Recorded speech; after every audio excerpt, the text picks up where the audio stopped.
The spotlight burned like 1,000 suns as 17-year-old Amara stood alone on the stage of the Grand Harmony Theater.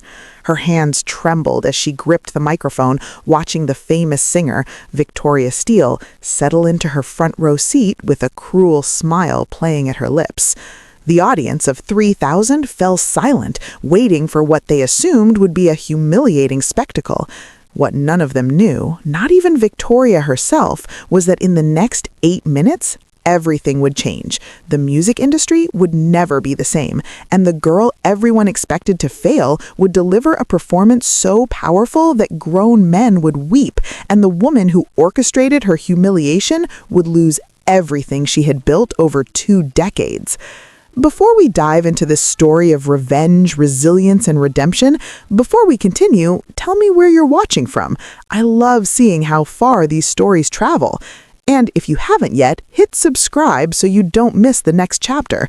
Stories like Amara's deserve to be heard, and you won't want to miss what happens next.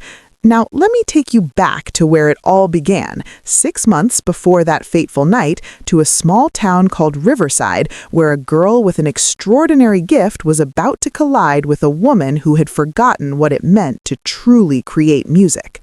The morning light filtered through the thin curtains of the cramped apartment where Amara lived with her grandmother, Rosa.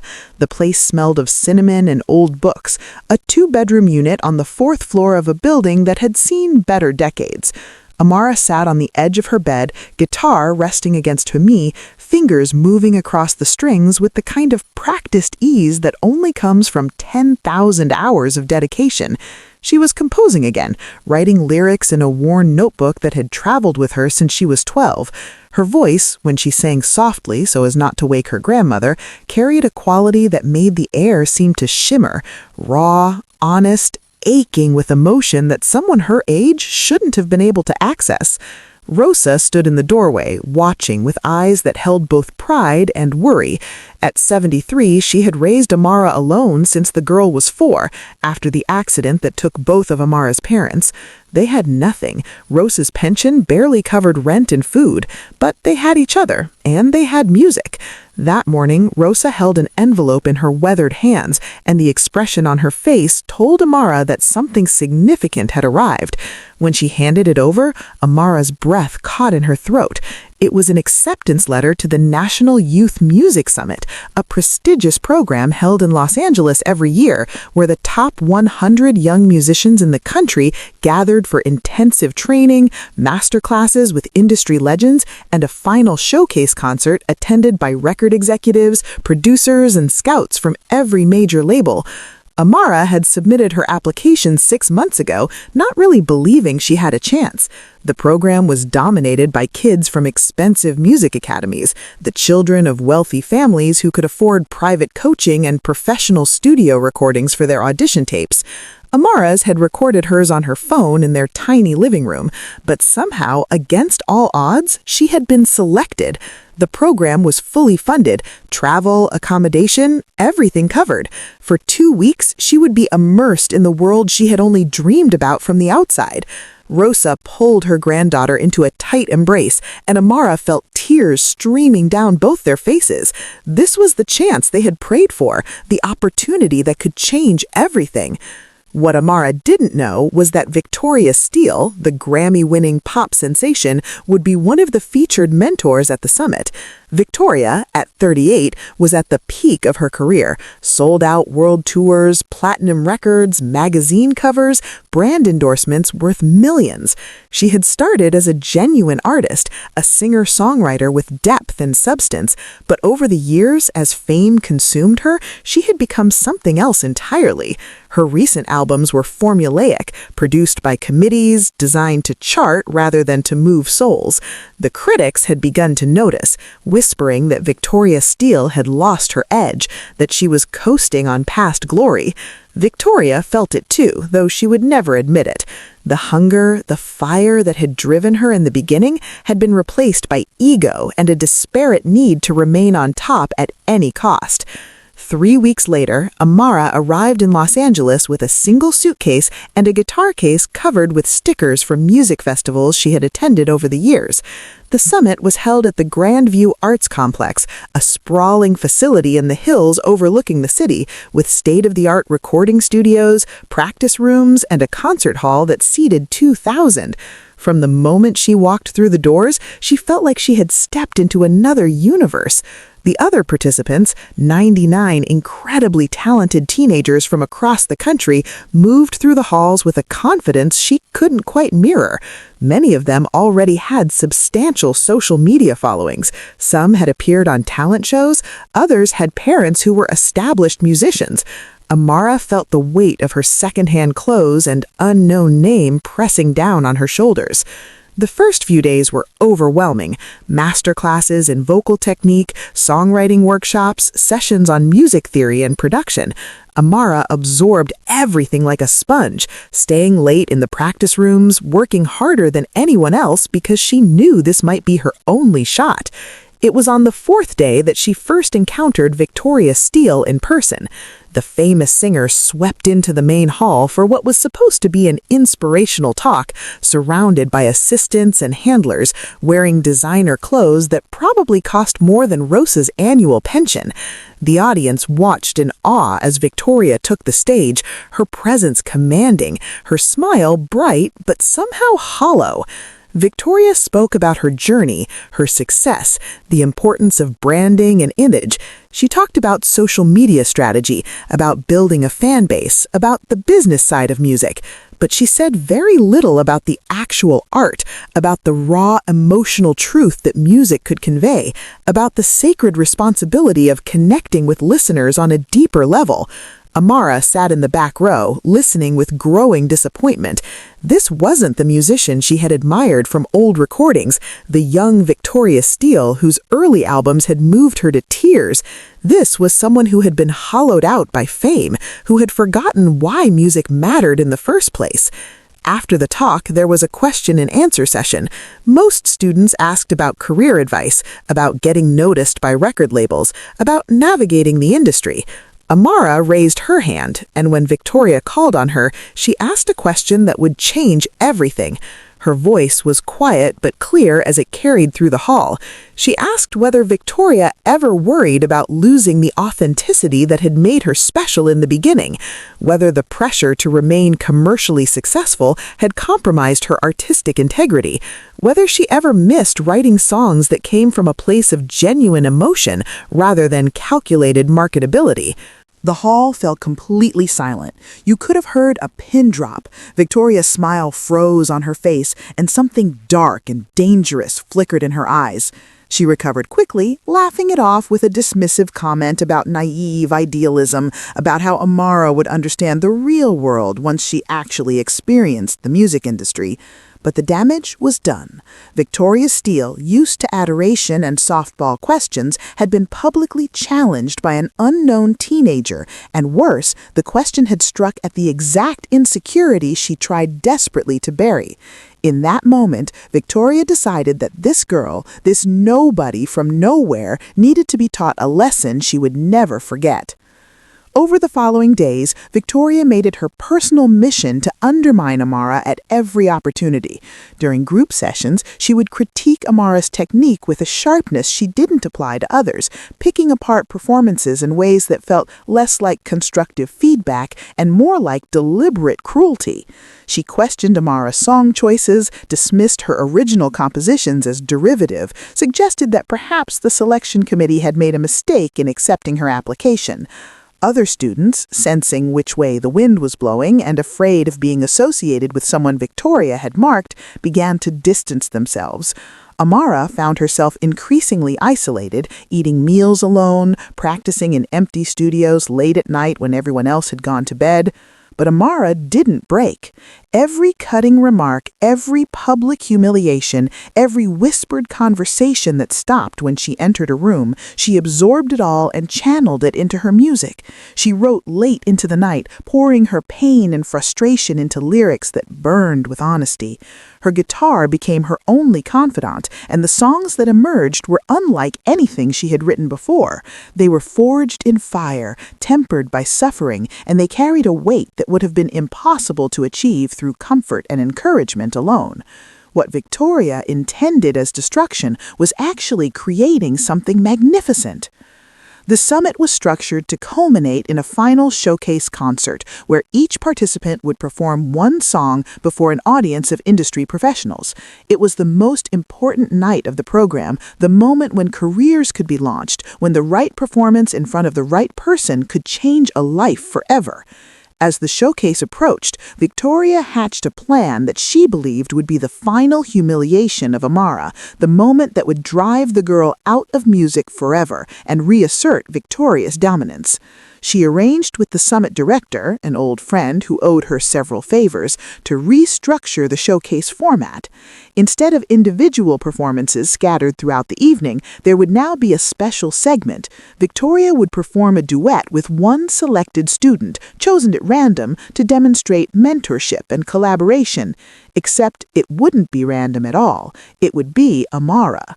And Victoria had designed the arrangement to be impossible, a vocal part with runs and high notes that would expose every limitation, musical complexity that would reveal any weakness in technique, a tempo that would throw off timing, all while Victoria herself would be perfectly supported by the backing track. The audience would watch Amara struggle and fail next to a professional, and the girl's dreams would die on that stage. Victoria smiled to herself as she finalized the details. This was going to be perfect. The night before the showcase, Amara called her grandmother from the payphone in the dormitory hallway. She couldn't afford the international charges on her basic cell phone plan, but she needed to hear Rosa's voice. When her grandmother answered, Amara broke down, confessing everything: the isolation, the constant criticism, the feeling that she didn't belong, the fear that maybe Victoria was right and she had been foolish to believe she could make it in this world. Rosa listened patiently, and then she spoke with the wisdom of someone who had survived 7 decades of life's cruelties and joys. She reminded Amara of why she made music in the first place, not for fame or validation, but because she had something true to express, because her voice carried stories that needed to be told. She told her that the greatest artists were always the ones who had been tested, who had walked through fire and emerged with their spirits intact. That night, Amara didn't sleep. She sat in her room with her guitar and she made a decision. If Victoria wanted to humiliate her publicly, then fine. But Amara wouldn't perform Victoria's designed to fail arrangement. She would perform her own song, the one she had been writing in the darkness of the past 2 weeks, the one that contained every ounce of pain and defiance she had been storing up.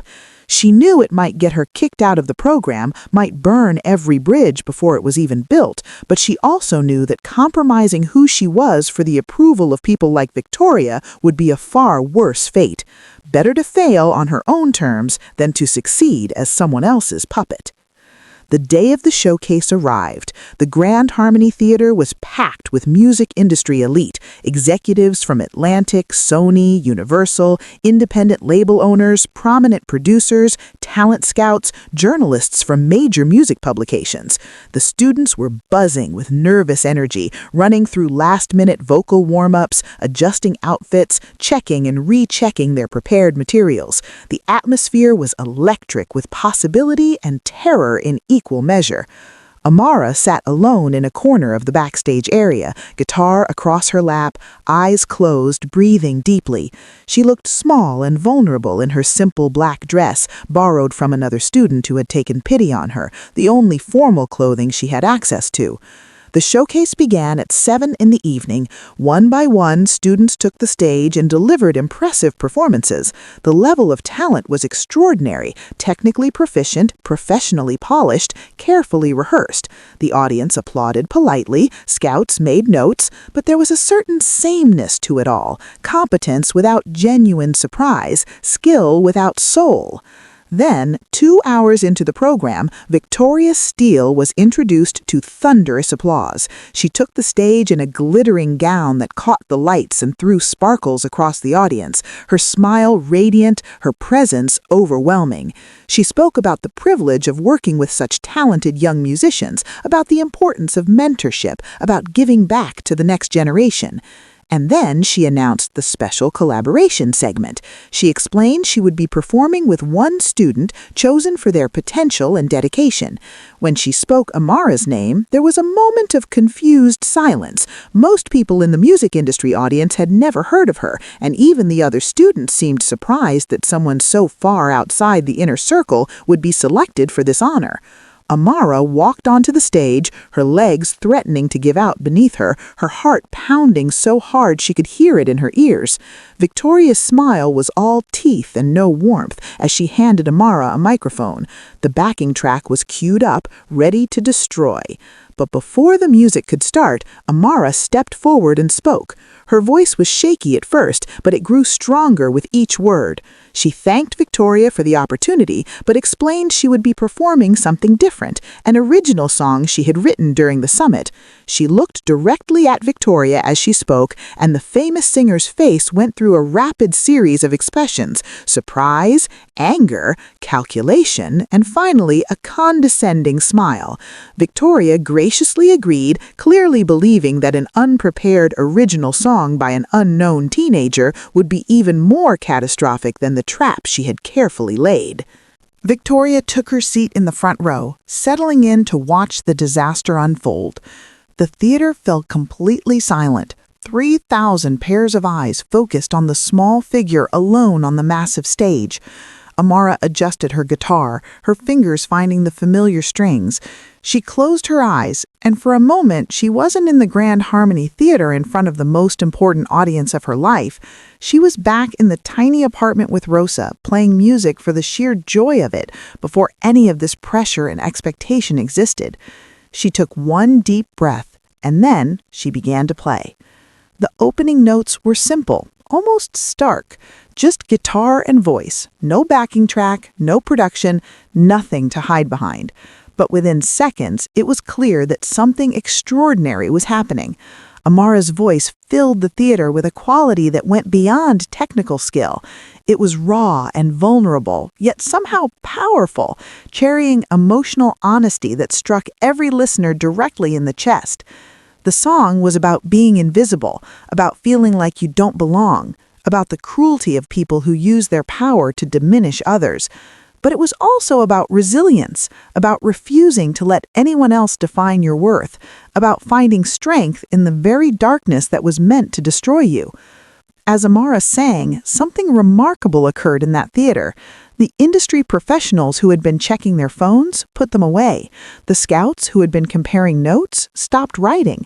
The students who had ignored her backstage watched with mouths open. And in the front row, Victoria Steele's condescending smile slowly faded, replaced by an expression of growing horror as she realized she was watching the birth of something genuine, something she herself had lost years ago. The lyrics cut deep, not with obvious accusations, but with observations about lost authenticity and hollow success that anyone who knew Victoria's trajectory would recognize as aimed directly at her. The song built slowly, Amara's voice climbing higher, growing stronger, her fingers moving across the guitar strings with increasing intensity. The melody was haunting, the kind that embeds itself in your memory after a single listen. And then, in the final verse, Amara hit a note that seemed impossible, pure, sustained, achingly beautiful, and held it as the guitar rang out beneath it. When she struck the final chord and let it fade into silence, the theater remained quiet for 3 full seconds that felt like 3 hours. Then the entire audience rose to their feet as one, and the applause was deafening, thunderous, shaking the walls of the building. Amara opened her eyes, tears streaming down her face, and saw 3,000 people standing for her.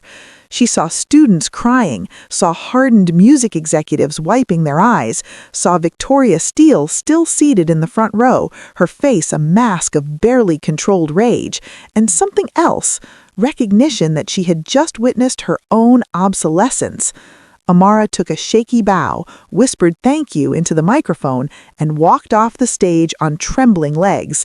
The applause followed her all the way into the wings, where she finally allowed herself to collapse against the wall, her entire body shaking from the release of weeks of accumulated tension and fear. But the night was far from over, and the real consequences of what had just happened were only beginning to unfold. As Amara tried to catch her breath backstage, Victoria Steele was already in motion, her mind racing to control the narrative before it spun completely out of her grasp. She stood from her seat, her smile back in place, but colder now, and made her way backstage with her assistant rushing to keep pace. The remaining students performed their songs, but the energy had fundamentally shifted. Everyone knew they had just witnessed something that couldn't be topped, and the comparisons felt almost unfair. Victoria found Amara in a small dressing room, still trying to process what had just occurred. When the famous singer entered without knocking, Amara stood quickly, instinctively defensive. Victoria's tone was measured, almost kind, but there was steel beneath it as she spoke. She congratulated Amara on the performance, called it quite moving, but then she delivered what she intended as the killing blow. She explained, almost sympathetically, that raw emotion wasn't enough to build a real career. She said that the music industry would eat someone like Amara alive, that without the right connections, the right team, the right image, talent alone would lead nowhere. She offered to help, to take Amara under her wing, to shape her into something marketable. All Amara would need to do was sign with Victoria's production company, accept Victoria's creative direction, and essentially become a product to be packaged and sold. The offer was delivered as if it were generous, but Amara heard what it really was, an attempt to control her, to absorb and neutralize the threat she represented. Amara looked at Victoria for a long moment, and then she said something that would be quoted in music industry circles for years to come. She thanked Victoria for the offer, but explained that she would rather fail as herself than succeed as someone else's creation. She said that if the music industry only had room for manufactured performers who had forgotten why they made music in the first place, then maybe the industry itself needed to change, not her. And with that, she gathered her guitar and walked out of the room, leaving Victoria standing alone, her face flushed with an anger she could barely contain.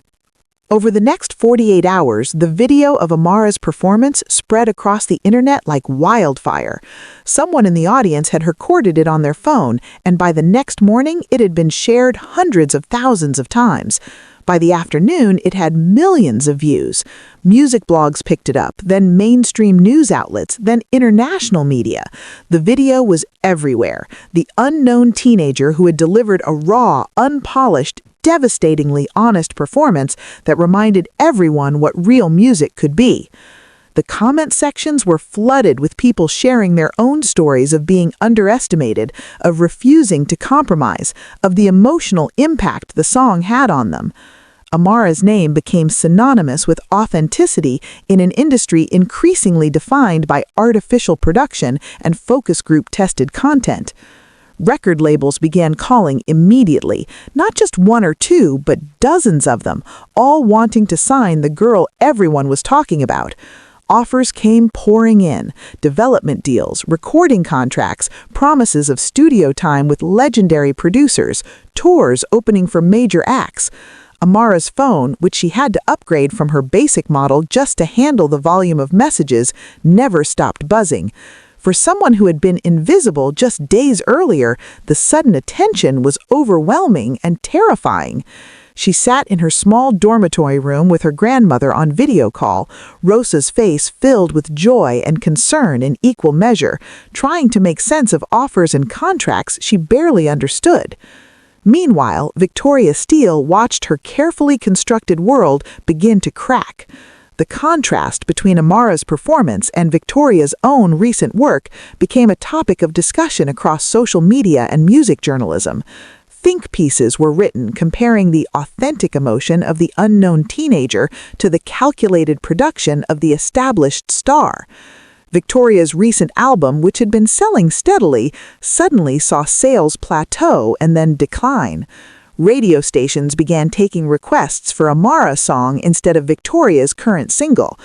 Most damaging of all, a journalist dug up old interviews from Victoria's early career where she talked passionately about artistic integrity and emotional truth and compared them to her recent corporate speak and brand-focused statements.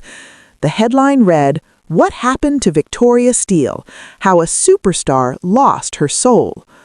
Victoria's response was to double down. She gave interviews suggesting that Amara's moment was exactly that, a moment, a viral fluke that wouldn't translate to a sustainable career. She implied that she had actually been instrumental in Amara's development, that their collaboration at the summit had helped shape the young artist. She positioned herself as a mentor figure, generous and supportive, conveniently omitting the campaign of psychological warfare she had waged against the girl. Some outlets bought the narrative, running stories about Victoria's commitment to nurturing new talent, but others, particularly those who had been at the showcase or who had spoken to other students, knew the truth. Whispers began circulating about what really happened at the summit, about Victoria's deliberate attempts to sabotage Amara, about the cruel trap that had backfired so spectacularly. Before we continue with what happened next, with the record deal negotiations, the explosive revelation that would destroy Victoria's credibility entirely, and the choice Amara would have to make about what kind of artist she wanted to become, I need you to do something. If this story has moved you, if you're invested in seeing how Amara navigates the treacherous waters of sudden fame, hit that like button right now. Drop a comment telling me what you would do in Amara's position. Would you sign with a major label and risk losing your authenticity? Or would you stay independent and risk never reaching a wider audience? And if you haven't already subscribed, this is the moment. Stories like this one, about people who refuse to compromise their truth despite overwhelming pressure, are what this channel is all about. We're building a community of people who believe that authenticity matters, that real talent deserves recognition, and that the powerful shouldn't be allowed to crush those who threaten their dominance. Subscribe now, because what happens in the second half of this story is going to shock you, and you won't want to miss it. Now, let's return to Amara, who was about to receive an offer that would change everything, and to Victoria, whose carefully hidden secrets were about to be dragged into the light. 3 weeks after the showcase, Amara sat in a glass-walled conference room on the 42nd floor of a Manhattan skyscraper, looking out over Central Park while record executives presented their vision for her career. This was her 7th meeting in 10 days, and they were all starting to blur together. The labels differed in size and prestige, but they all essentially offered the same thing: big money up front, professional production, marketing budgets that made her head spin, tours, brand partnerships, the whole machinery of modern music success. They showed her detailed plans with timelines and projections, marketing strategies designed to capitalize on her viral moment, producers they wanted her to work with who had crafted hits for the biggest names in the industry. But as Amara listened to yet another executive explain how they would develop her brand identity and maximize her market penetration, she felt something inside her recoil. These people weren't talking about music, not really. They were talking about product. They saw her as raw material to be refined and packaged, her rough edges sanded down, her authenticity carefully managed and deployed in controlled doses for maximum commercial impact. She thought about Victoria Steele, about how the woman had probably sat in rooms just like this 20 years ago, and wondered at what point Victoria had stopped listening to that voice inside that said something was wrong. She wondered how many small compromises it took before you looked in the mirror and didn't recognize the person staring back. That night, Amara met with Roxanne Callahan, a woman who had reached out not as a label executive, but as an independent producer with a very different proposal. Roxanne was 56, had worked in music for 30 decades, and had a reputation for developing artists who maintained creative control while still achieving commercial success. They met at a small cafe in Brooklyn, far from the polished conference rooms and power dynamics of Midtown Manhattan. Roxanne was direct in a way the label executives hadn't been. She told Amara that she had a choice to make, and it was the most important decision of her career. She could sign with a major label, accept the money and machinery, and hope that she could maintain her artistic integrity through the process of being turned into a commercial product. Some artists managed it, most didn't. Or, Roxanne explained, Amara could build something different, stay independent, retain full creative control, grow more slowly but on her own terms, record in modest studios, release music directly to fans, build an audience based on connection rather than marketing saturation. It would be harder, the path less certain, the financial rewards likely smaller, at least initially, but the music would remain hers. Roxanne had worked with a few artists who had chosen this path, and while they weren't playing stadiums, they were making a living doing work they believed in, and their fans were devoted in a way that mainstream audiences rarely were. The choice, Roxanne said, came down to a simple question. What mattered more, the size of the audience or the depth of the connection? Amara sat with that question for 3 days. She talked to Rosa, who said she would support whatever decision Amara made, but reminded her that they had survived on very little for a long time and could continue to do so if necessary. She talked to a few of the students from the summit who had become genuine friends, who offered conflicting advice based on their own dreams and fears. She read through contracts, consulted with an entertainment lawyer Roxanne had recommended who worked pro bono for emerging artists, and she wrote music because that was what she did when she needed to think, letting her guitar and her voice help her find clarity in the confusion. Meanwhile, a young journalist named Preston Hale was pursuing a story that would detonate like a bomb in the music industry. Preston worked for an online music publication known for serious investigative journalism, and he had been intrigued by the whispers surrounding Victoria Steele's behavior at the summit. He reached out to students who had been there, conducting interviews, gathering accounts of what really happened. Some students were reluctant to speak on the record, afraid of burning bridges with someone as powerful as Victoria, but others, emboldened by Amara's example, decided it was time to tell the truth. They described the systematic campaign of psychological warfare, the deliberate sabotage, the cruel trap that had been set for the final showcase. But Preston didn't stop there. He started digging into Victoria's career more broadly, and what he found was stunning. He discovered that Victoria hadn't written any of her own material in the past 7 years. All of it was composed by professional songwriters and simply credited to Victoria to maintain her image as an artist auteur.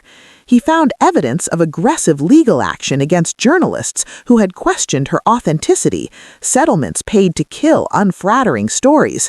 He uncovered testimony from former team members who described a pattern of abusive behavior towards anyone she perceived as beneath her, particularly young women who reminded her of her younger self. And he found one particularly explosive piece of information, a contract from 10 years ago showing that Victoria had stolen the melody of her biggest hit from an unsigned songwriter, then used her legal team and financial resources to intimidate the woman into silence. Preston's article published on a Tuesday morning, and within hours it was everywhere. The headline was simple and devastating. The Real Victoria Steele, How One of Music's Biggest Stars Built Her Empire on Theft, Lies, and Cruelty. The piece was meticulously sourced, featuring dozens of on-the-record interviews, contract documents, email exchanges, legal records. It painted a portrait of someone who had become the very thing she claimed to stand against, someone who used her platform not to lift others up, but to crush anyone who threatened her position. The section about Amara was particularly damning, with multiple witnesses confirming the deliberate nature of Victoria's actions, several people describing conversations where Victoria explicitly stated her intention to destroy the young artist's confidence. The response was immediate and brutal. Within 24 hours, Victoria lost 3 major endorsement deals worth a combined $18 million. Her record label released a carefully worded statement about taking the allegations seriously and reevaluating our partnership. Radio stations began pulling her songs from rotation. Concert venues where she was scheduled to perform started receiving thousands of cancellation requests from ticket holders who no longer wanted to support her. Social media erupted with the hashtag #VictoriaIsOver, with millions of people sharing their disappointment and anger. Some of her longtime fans defended her, claiming the article was a hit piece, but they were drowned out by the overwhelming wave of condemnation. Victoria's response was to release a video statement from her mansion, sitting in what was clearly a carefully staged setting designed to convey humility and vulnerability. She spoke about being under tremendous pressure, about making mistakes, about the competitive nature of the industry. She offered a vague apology to anyone who felt hurt by her actions, while never specifically acknowledging what those actions were. She talked about seeking therapy, taking time for self-reflection, recommitting to her values. It was a masterclass in non-apology apology, saying a lot while admitting nothing concrete. But the public wasn't buying it. The comment sections on every platform where the video was posted were filled with people calling out the emptiness of her words, demanding real accountability, pointing out that she was only sorry because she got caught. Behind the scenes, Victoria was desperate. She called in every favor she had accumulated over 2 decades in the industry, trying to salvage her reputation and her career. She reached out to publicists, lawyers, industry executives, anyone who might be able to help her spin this situation. But the damage was too extensive, too well documented, too aligned with what people had already started to suspect about her. Some people in the industry felt sympathy for her. The system that had elevated her was the same system that was now devouring her after all, but sympathy didn't translate into action. No one wanted to be associated with someone who had become toxic to the brand, and in the modern music industry, that was all that ultimately mattered. And then Victoria did something that revealed just how far she had fallen. She reached out to Amara. Not through official channels, not through representatives, but directly, finding the young artist's personal number through connections and calling late at night when she knew Amara would be awake. When Amara answered, hearing Victoria's voice sent a chill through her body. Victoria's tone was different now, no longer condescending or falsely kind, but stripped down to something raw and almost desperate. She said she was calling to apologize, really apologize, not the corporate version, but an actual acknowledgement of what she had done. She admitted to the sabotage, to the deliberate cruelty, to setting up the showcase trap. And then she asked Amara for something that revealed the true depth of her desperation. She asked Amara to make a public statement defending her, or at least softening the narrative. She suggested that if Amara spoke about forgiveness, about how artists should support each other, about giving people second chances, it might shift public opinion. She even offered to make it worth Amara's while, vaguely suggesting collaboration opportunities and promising to use her remaining influence to help Amara's career. The request was stunning in its audacity, revealing that even now, even after everything, Victoria was thinking primarily about image management rather than genuine accountability. She was asking the person she had tried to destroy to now save her, and she seemed to genuinely believe this was a reasonable request. Amara listened to the entire pitch in silence, and when Victoria finally stopped talking, the pause stretched out until the older woman said hello nervously, wondering if the call had dropped. Then Amara spoke, and her voice carried a sad certainty that made it clear this would be the last conversation they ever had. She told Victoria that she forgave her, not because Victoria deserved forgiveness, but because Amara refused to carry the weight of that anger. But forgiveness, she explained, didn't mean pretending that what happened didn't matter or using her voice to rehabilitate someone who hadn't done the real work of change. She said that Victoria's downfall wasn't her responsibility to prevent or fix, that it was the natural consequence of choices Victoria had made over many years. And she said that the best thing Victoria could do now was to step back, do the hard work of examining how she had gotten to this point, and stop trying to manipulate outcomes. Then, Amara did something that surprised even herself. She told Victoria that she had listened to her early albums, the ones before fame had corrupted her, and that they were beautiful. She said that somewhere inside Victoria, buried beneath layers of ego and fear and industry compromise, there was still a real artist. She suggested that maybe this moment, painful as it was, could be an opportunity for Victoria to rediscover that person, to remember why she had wanted to make music in the first place. She said it probably wouldn't save Victoria's career, and it definitely wouldn't be easy, but it might save her soul. And with that, Amara ended the call, leaving Victoria sitting alone in her mansion, surrounded by gold records and magazine covers, with tears streaming down her face as she confronted the full weight of what she had become. 2 days later, Amara made her decision about her own future. She signed with Roxanne's independent production company, turning down offers that were worth exponentially more money. The contract gave her complete creative control, ownership of her masters, and the freedom to develop as an artist at her own pace. Some people in the industry thought she was crazy, walking away from guaranteed success, but others, particularly younger artists who had been watching her story unfold, saw it as a revolutionary act, choosing integrity over the machinery, betting on substance rather than spectacle. Amara released a statement explaining her decision, and it was written in her own words, not polished by publicists, just honest explanation of her values and her vision for the kind of artist she wanted to be. Her first single, released 6 weeks later, was a studio recording of the song she had performed at the showcase. It was produced minimally, mostly just her voice and guitar, with subtle instrumentation that supported rather than overwhelmed.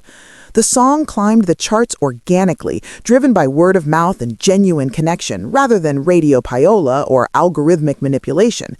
It reached number 3 on the Billboard Hot 100 without any traditional promotional campaign, a feat that stunned industry analysts who had predicted she would fade into obscurity within weeks. But the real impact went beyond chart positions. Amara's choice to stay independent sparked a movement among younger artists who had been watching the industry consume and homogenize talent for years. Musicians began openly discussing the compromises they had made, the creative control they had surrendered, the parts of themselves they had lost in pursuit of commercial success. Some established artists, inspired by Amara's courage, started renegotiating their contracts or buying back their masters. The conversation about authenticity versus commercialization in music, which had been happening in whispers for years, suddenly erupted into the mainstream. Amara used her platform carefully. She didn't attack the music industry or position herself as morally superior to artists who had made different choices. Instead, she simply shared her process, invited fans into her creative journey, and demonstrated that there was another path available for those brave enough to take it. She started a YouTube channel where she posted raw footage of her songwriting sessions, showing the messy, vulnerable process of creating music. She held intimate concerts in small venues, even as she could have filled arenas, believing that the connection with the audience mattered more than the size of the crowd. She spoke openly about money, demystifying the economics of the music industry, and showing young artists exactly how streaming revenue, merchandise sales, and touring income actually worked. 6 months after the showcase, Amara returned to Riverside for a special concert at her old high school. The gymnasium was packed with people who had known her before any of this happened, who remembered the quiet girl who played guitar in the corner during lunch breaks. Rosa sat in the front row, her face glowing with pride that had nothing to do with fame or success, and everything to do with seeing her granddaughter remain true to herself despite tremendous pressure to change. When Amara took the stage, she didn't perform her hit single first. Instead, she played an old song she had written when she was 14 about missing her parents and feeling lost, a song that most of the audience had never heard. It was rough around the edges, imperfect, but it was honest, and that was what mattered. During that concert, Amara shared the full story of what had happened at the summit for the first time publicly. She didn't name Victoria directly, but she talked about the experience of being targeted by someone powerful, about the isolation and self-doubt, about the moment when she had to choose between compromising herself for acceptance or staying true to her values and risking everything. She talked about how the cruelty she experienced had almost broken her, but ultimately made her stronger and more certain of who she was. And she thanked the person who had tried to destroy her, because without that trial by fire, she might never have discovered the depths of her own resilience. The story went viral again, but this time it was Amara controlling the narrative, telling it in her own words, on her own terms. The video of that concert was viewed over 50 million times in the first week. Young people around the world shared it with comments about their own experiences of being bullied, underestimated, or targeted by people who felt threatened by them. Teachers showed it in classrooms to spark discussions about integrity and courage. Therapists used it with clients struggling with self-worth. Amara had become something she never intended to be, a symbol of resistance against a system that valued profit over people, image over authenticity, power over truth. Meanwhile, Victoria Steele had disappeared from public view entirely. After her desperate phone call to Amara, after watching her career implode despite every effort to salvage it, she had retreated to a small cabin in Montana that few people knew she owned. She canceled all remaining tour dates, stopped posting on social media, and cut off contact with almost everyone in her professional circle. For the first time in 20 years, Victoria was alone with herself, forced to confront the person she had become without the distractions of fame, without the validation of crowds, without the armor of success.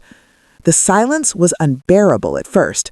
Victoria had spent so long defining herself by external measures, chart positions, award nominations, magazine covers, social media followers, that she had no idea who she was without them. She would wake up in the middle of the night, reaching for her phone to check her metrics, only to remember that those numbers no longer meant what they once had. She cycled through stages of grief, denial, where she convinced herself this was temporary and she would mount a comeback, anger, where she raged against the journalists who had exposed her, the industry that had abandoned her, even Amara for refusing to help her rehabilitate her image, bargaining, where she drafted elaborate plans for redemption that always fell apart under scrutiny, depression, where she couldn't get out of bed for days at a time. But slowly, something began to shift. Victoria started listening to music again, really listening, not as a competitor analyzing what was working commercially, but as someone rediscovering why music mattered to her in the first place. She listened to her own early albums, hearing the raw emotion and genuine creativity that had made them special, recognizing how far she had drifted from that purity. She listened to Amara's music, and instead of jealousy or resentment, she felt something unexpected: gratitude. Gratitude that someone was doing what she herself had failed to do, that the art form she loved was being protected by people with more integrity than she had managed to maintain. One morning, 8 months after her public disgrace, Victoria sat at the cabin's old upright piano and started playing. Not for any purpose, not working on material for an album or trying to craft a hit, just playing for the simple pleasure of making music. Her fingers found melodies she hadn't touched in decades, songs she had written when she was a teenager before the machine got a hold of her.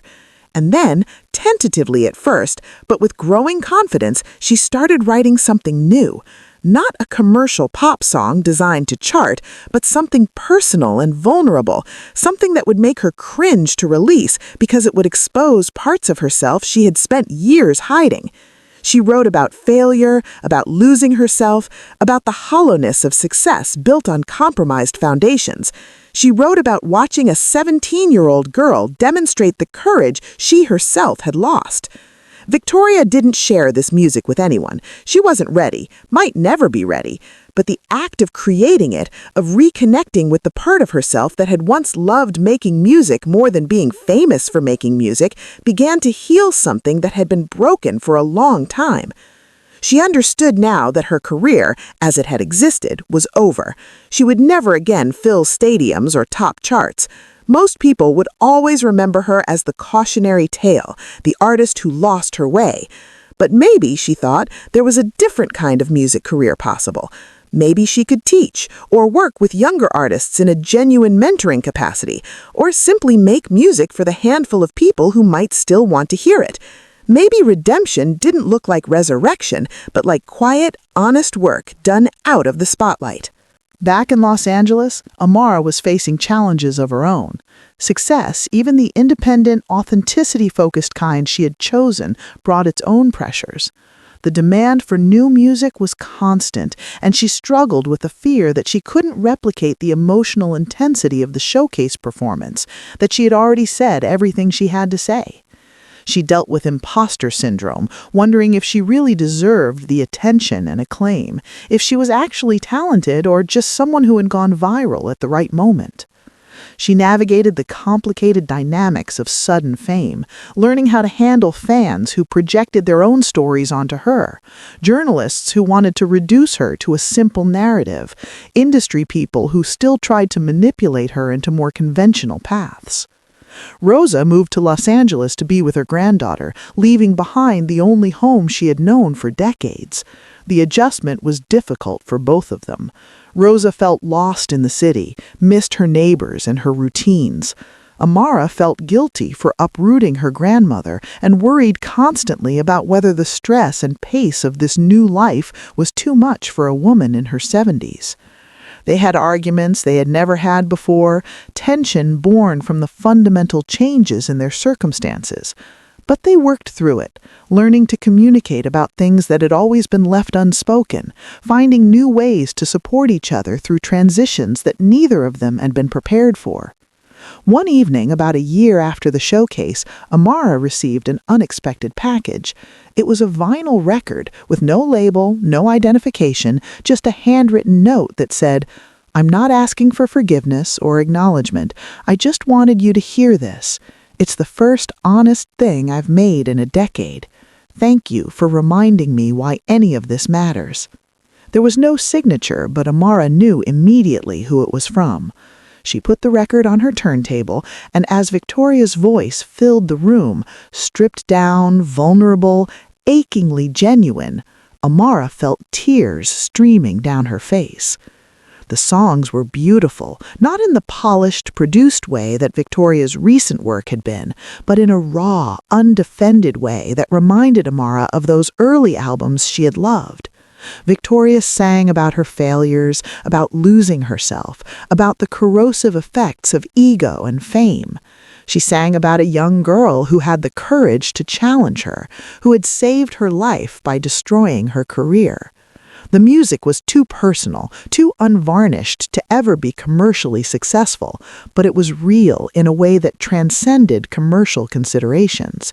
It was art in its purest form, one human being's attempt to communicate something true to another human being. Amara never publicly acknowledged receiving the record. She didn't share it with journalists or post about it on social media.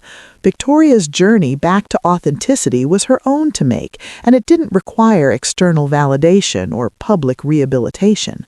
But privately, Amara felt something important shift. The story that had defined her for the past year, the narrative of the underdog triumphing over the cruel established star, had always felt incomplete because it reduced both of them to simple roles, hero and villain, victim and oppressor. But real life was more complex than that. People were more complex than that. Victoria was someone who had lost her way, who had let fear and ego corrupt something that had once been pure, but who was also capable of recognizing her failures and doing the painful work of rebuilding from the ruins. And Amara herself was not simply a hero. She had moments of doubt and pettiness, times when she enjoyed Victoria's downfall more than she wanted to admit, instances where her own ego inflated dangerously and she had to consciously work to stay grounded.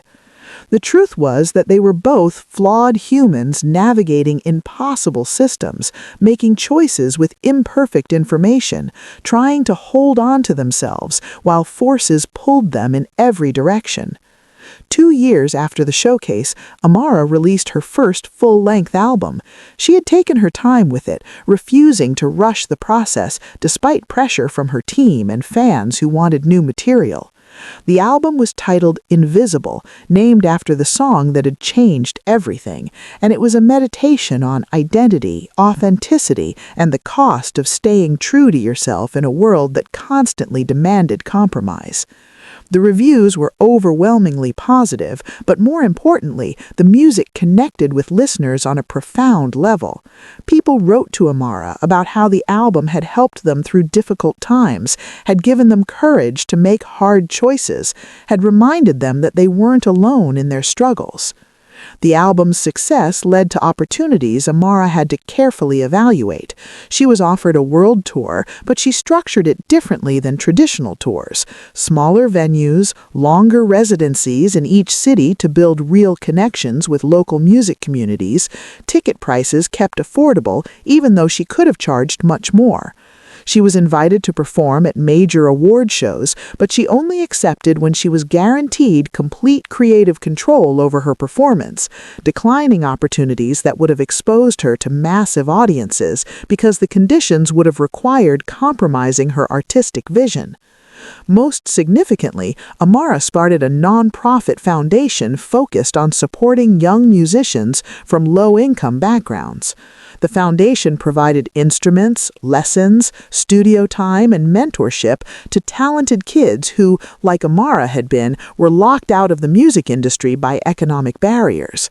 The foundation was called the Rosa Foundation, after her grandmother, and she was personally involved in its operations, not just lending her name, but actually showing up to work with the students, sharing her knowledge and experience, helping them navigate the industry while maintaining their integrity. One of the first students accepted into the program was a 15-year-old named Kenji, a Japanese-American kid from Oakland who wrote devastating hip-hop lyrics about immigrant family struggles. Kenji reminded Amara of herself, intensely talented, deeply authentic, but lacking the resources and connections that would allow his work to be heard. Amara worked with him closely, not trying to shape him into something marketable, but helping him develop his own voice more fully. When Kenji performed at the Foundation's first showcase, Amara watched from the audience with Rosa beside her, and she felt the circle complete. The help she had never received was now something she could give to someone else. 3 years after the showcase, on a quiet Tuesday afternoon, Amara received an unknown number. She almost didn't answer, but something made her pick up. It was Victoria. Her voice was different, softer, more uncertain, without the performative confidence that had once defined her. She didn't ask for anything, didn't propose collaboration or request public reconciliation. She simply called to thank Amara, to acknowledge that the hardest thing that had ever happened to her had also been the thing that saved her life. She said she was teaching music at a community college in Montana, working with students who would never be famous, but who loved music purely, and that she was happier than she had been in decades. They talked for almost an hour. Two people who had been enemies, then strangers, now something neither of them had a word for. Not friends exactly, but connected by shared experience, by mutual understanding of what it meant to choose integrity in an industry that often punished such choices. Victoria asked about Amara's foundation, and Amara shared stories about the students she was working with.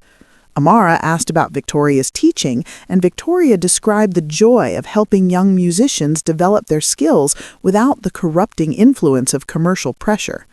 Before they hung up, Victoria said something that Amara would remember for the rest of her life. She said that the showcase performance, the moment when Amara had defied her and chosen her own path, had been the most important gift anyone had ever given her, even though it had felt like destruction at the time. She said that watching someone choose authenticity over approval had shown her what she herself had lost, and that recognition, painful as it was, had been the beginning of finding her way back to herself. She said she would spend the rest of her life trying to earn the courage that Amara had demonstrated at 17. When the call ended, Amara sat in silence for a long time, processing the conversation. She thought about the girl she had been 3 years ago, terrified and alone on that stage, convinced that her life was about to end. She thought about how that moment of choosing truth over safety had created ripples that spread far beyond anything she could have imagined. Not just her own career, but Victoria's transformation, the movement of younger artists toward independence, the foundation that was helping kids like she had been. She thought about how the most important moments in life were often the ones where you had to choose between who you were and who others wanted you to be, and how the courage to choose yourself could change not just your own life, but the lives of everyone you touched. 5 years after the showcase, Amara performed at the Grand Harmony Theater again, the same venue where everything had changed. But this time, she wasn't an unknown teenager trying to prove herself. She was an established artist with 3 successful albums, a foundation that had helped hundreds of young musicians, and a reputation as someone who had fundamentally changed the conversation about authenticity in the music industry. The concert was a benefit for her foundation, and every ticket was sold out within minutes. As Amara walked onto that stage, she was flooded with memories of the last time she had stood there, the fear, the isolation, the desperate determination to stay true to herself no matter the cost.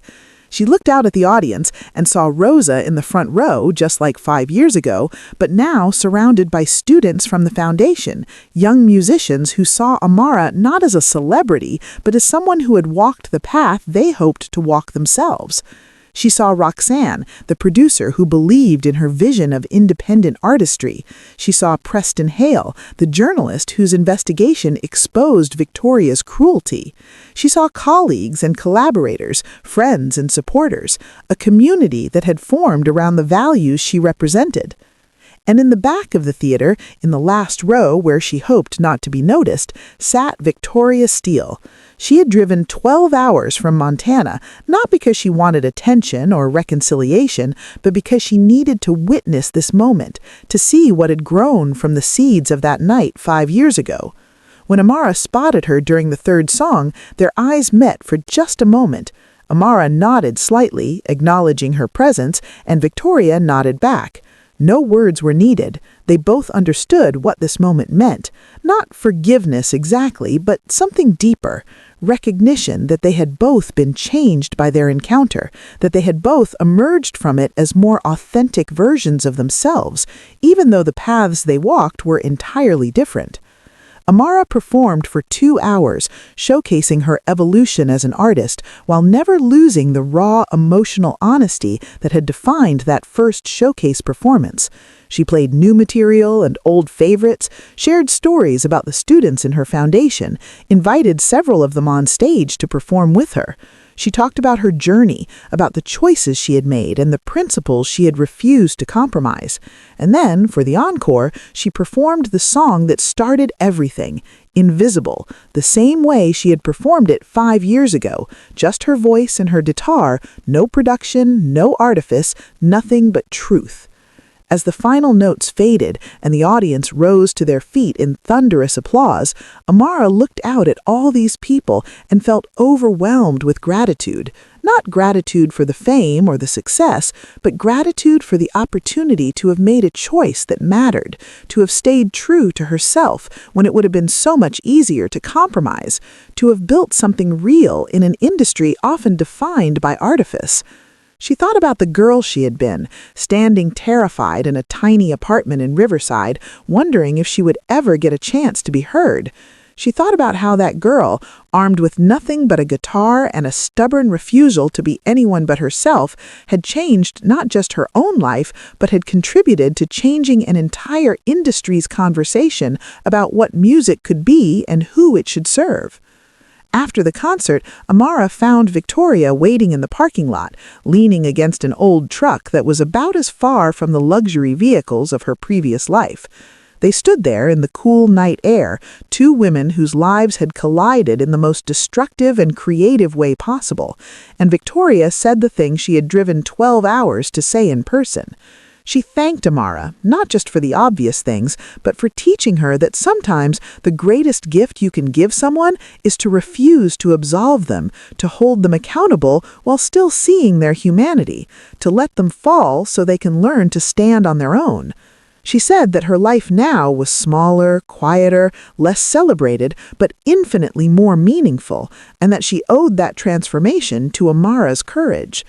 Amara listened, and then she said something that surprised them both. She thanked Victoria, too. She thanked her for the cruelty, for the sabotage, for the trap that backfired so spectacularly. Because without that trial by fire, Amara might never have discovered the depths of her own strength. She might have been more successful more quickly, might have avoided pain and doubt, but she also might have compromised when it mattered, might have lost herself in the machinery of fame. Victoria's attempt to destroy her instead forged her into someone unbreakable, someone who knew exactly who she was and refused to be anything else. They talked for another hour, standing in that parking lot as the theater emptied and the city grew quiet around them. They talked about music and meaning, about failure and redemption, about the difference between success and fulfillment. They talked about the kids Amara was working with and the students Victoria was teaching. They talked about Rosa, who had taught Amara that love was about supporting someone's authentic self rather than trying to shape them into who you thought they should be. They talked about second chances and whether anyone truly deserved them, or whether they were gifts that some people were lucky enough to receive. When they finally said goodbye, they both knew it would probably be years before they spoke again, if they ever did. Their lives had diverged too completely, their paths were too different. But they also knew that they would always be connected by what happened in that theater 5 years ago, that they had fundamentally shaped each other's trajectories in ways that would echo through the rest of their lives. Victoria drove back to Montana, back to her small life of teaching and making music that nobody famous would ever hear. Amara went home to Rosa, to her foundation, to the next album she was writing, to the ongoing work of trying to create space in the music industry for artists who valued truth over commerce. Years later, when interviewers would ask Amara about that night at the showcase, about the moment that had launched her career, she would always pause before answering, because the truth was more complex than any soundbite could capture. Yes, it was the moment her talent was recognized. Yes, it was when she chose authenticity over approval. But it was also the moment she learned that the people who try to destroy you often do you the greatest favor, that adversity can forge strength that comfort never could, that the hardest paths often lead to the most meaningful destinations. And she would think about Victoria, wonder how she was doing, hope that she had found peace in her small life, in her teaching, in making music for the right reasons again. She would think about how easy it would be to turn their story into a simple narrative. Hero triumphs over villain, good defeats evil, authenticity conquers corruption. But real life was never that simple. Real life was two flawed people colliding, both being changed by the impact, both learning things they needed to learn even if the lessons were painful. Real life was choosing to see your enemy's humanity even when they had tried to destroy you. Real life was extending grace while still maintaining boundaries, forgiving without forgetting, moving forward while carrying the lessons of the past. Amara's story became legendary in the music industry, the unknown teenager who refused to compromise, who turned down millions to maintain creative control, who built a career on authenticity in an age of manufactured performers. Young artists studied her path, tried to replicate her choices, saw her as proof that there was another way. Some succeeded in following her model, building sustainable, independent careers. Others compromised, choosing the security and reach of major labels, and that was okay too. Because the real lesson of Amara's story wasn't that there was only one right path, but that whatever path you chose, you had to choose it consciously, understanding what you were gaining and what you were sacrificing, and being willing to live with the consequences of that choice. The Rosa Foundation grew beyond anything Amara had imagined, eventually working with over 5,000 young musicians across the country. Several of her students went on to have successful careers of their own, and they all carried forward the principles she had taught them, that talent mattered less than persistence, that authenticity would always resonate more deeply than calculation, that the music industry was just a system, and systems could be changed by people brave enough to challenge them. Some of her students chose traditional paths, signing with major labels, and Amara supported them fully, knowing that compromise wasn't always corruption, that sometimes working within the system was the right choice for someone's particular circumstances and goals. And through it all, Amara kept making music, album after album, each one different from the last, each one exploring new territory while maintaining the emotional honesty that had always defined her work. She collaborated with other independent artists, helped launch careers, used her platform to amplify voices that might otherwise have been silenced. She made mistakes, released work that didn't connect, faced criticism and doubt, but she never lost the core of who she was, never allowed the pressures of the industry or the expectations of fans to turn her into something manufactured. 10 years after the showcase, Amara was invited to give the keynote address at the National Youth Music Summit, the same program where her life had changed. She stood on the stage of the Grandview Arts Complex, looking out at 100 teenagers who reminded her so much of herself a decade ago, nervous, ambitious, uncertain, hungry to prove themselves. She told them her story, all of it, including the parts that made her look naive or scared or petty. She told them about Victoria, about the cruelty and the trap and the aftermath. She told them about the choices she had made and the opportunities she had sacrificed. But most importantly, she told them that there was no single right answer, no perfect path, no guarantee that choosing integrity would lead to success. She told them that some of them would sign with major labels and maintain their authenticity, that some would compromise and regret it, that some would stay independent and struggle, that some would find third paths that nobody had imagined yet. She told them that the music industry was changing, slowly, because people like them were demanding that it change, but that it would never be easy, that there would always be pressure to compromise, that they would face moments where they had to choose between who they were and who the world wanted them to be. And she told them that those moments, the scary, uncertain, high-stakes moments where everything hung in the balance, were when they would discover who they really were, that courage wasn't the absence of fear, but the choice to act despite fear, that authenticity wasn't a permanent state, but a series of daily decisions to stay true to yourself, even when it cost you, that success meant different things to different people, and the only wrong definition was someone else's definition that you adopted without questioning whether it fit your own values and goals.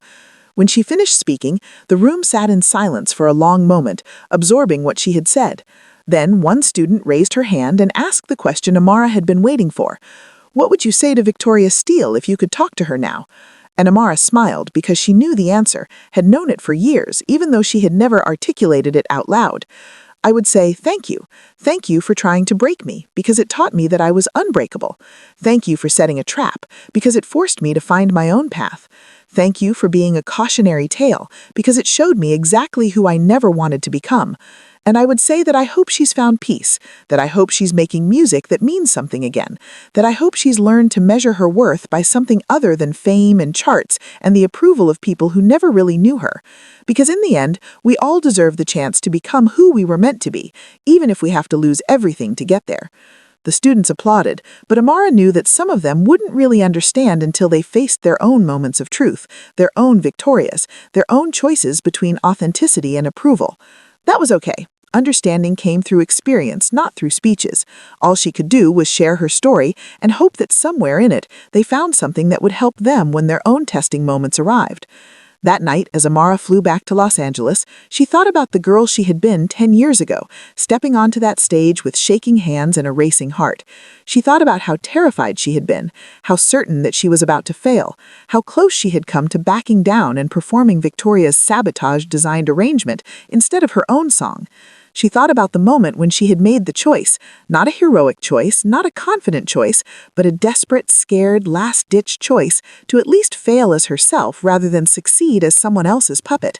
And she realized that everything that had happened since, the career, the foundation, the impact she had made, all of it had grown from that one terrified choice, that the most important moment of her life had been the moment she stopped trying to be what others wanted and started being unapologetically herself. That courage wasn't something you had or didn't have, but something you chose in specific moments, and that each choice made the next one slightly easier. Amara's story didn't have a neat ending because real stories never do. Life continued, with its joys and challenges, its triumphs and setbacks, its moments of clarity and periods of confusion. She kept making music, kept running her foundation, kept trying to create space in the world for authenticity in an age that increasingly valued performance over substance. Some days were easy, some were hard, but all of them were hers, lived on her own terms, guided by her own values. And somewhere in Montana, Victoria Steele sat at an old piano in a community college practice room, teaching a shy 15-year-old how to write lyrics that came from the heart rather than from focus groups. She would never be famous again, would never fill stadiums or win Grammys or see her face on magazine covers.